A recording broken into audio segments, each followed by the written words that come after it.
Every Tuesday and Thursday evening, our quiet cul-de-sac would come alive with the rhythmic thud of sneakers on concrete, the cheers of encouragement, and the occasional gasp as someone nailed a tricky vault.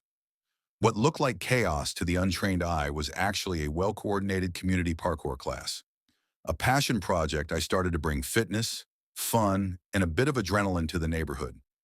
As someone who had spent most of my adult life deeply immersed in international athletics, specifically in the realm of urban sports, I'd seen firsthand how transformative parkour could be.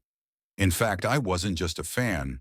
I was one of the first Olympic certified judges for the sport after it was officially recognized. So when I retired from the global circuit and moved into the picturesque Willow Heights community, I wanted to give something back. The class was open to teens, adults, and even curious seniors who wanted to learn about body movement, balance, and spatial awareness. The HOA, however, did not share my enthusiasm. It started with a note taped to my door, then a formal letter. Finally, a full appearance by none other than Karen Whitlock, self-declared enforcer of community peace and order. With a pinched face and a clipboard full of violations, she approached me mid-class one Thursday evening. "This is not a gymnasium," she said, arms crossed, pointing at one of the teens mid-wall climb. "You're running an unsanctioned athletic event in a residential area.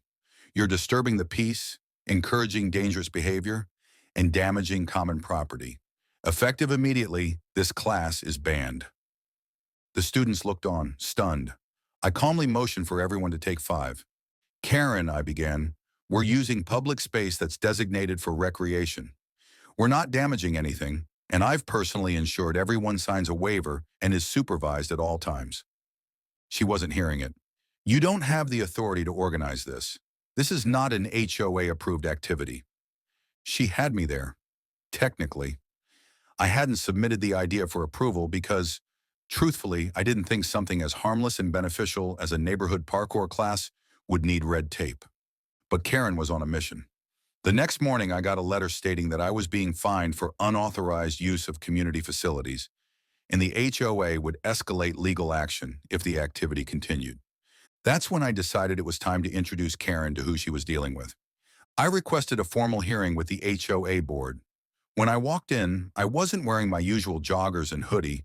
I was in a tailored navy blazer, Olympic pin gleaming under the lights, my credentials in hand. Karen was already there, seated confidently at the center of the table. I stood, calmly addressing the board. "My name is Lucas Brenner. I've served as a judge at 3 international parkour world championships and was on the Olympic Urban Sports Committee that formalized parkour's inclusion in the Games.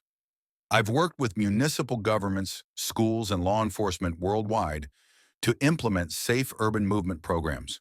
What we've built here is not only compliant, it's exemplary."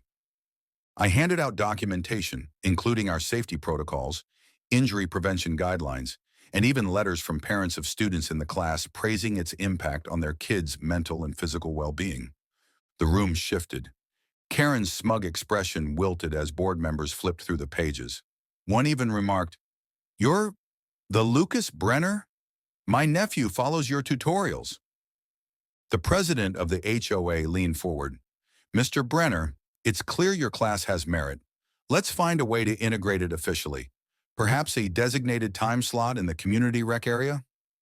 Karen interjected, "But what about the noise and the risk?" "Karen," the president interrupted, "this man helped write the Olympic regulations for parkour. I think he knows what he's doing." With that, the decision was unanimous. The class would continue with official HOA blessing and even a modest budget for equipment upgrades. A few weeks later, we installed proper landing mats and training bars, and attendance doubled. We even hosted a mini parkour Olympics for neighborhood kids with judges, medals, and, begrudgingly, a smiling Karen handing out juice boxes. What started as a clash ended in community transformation. And Karen?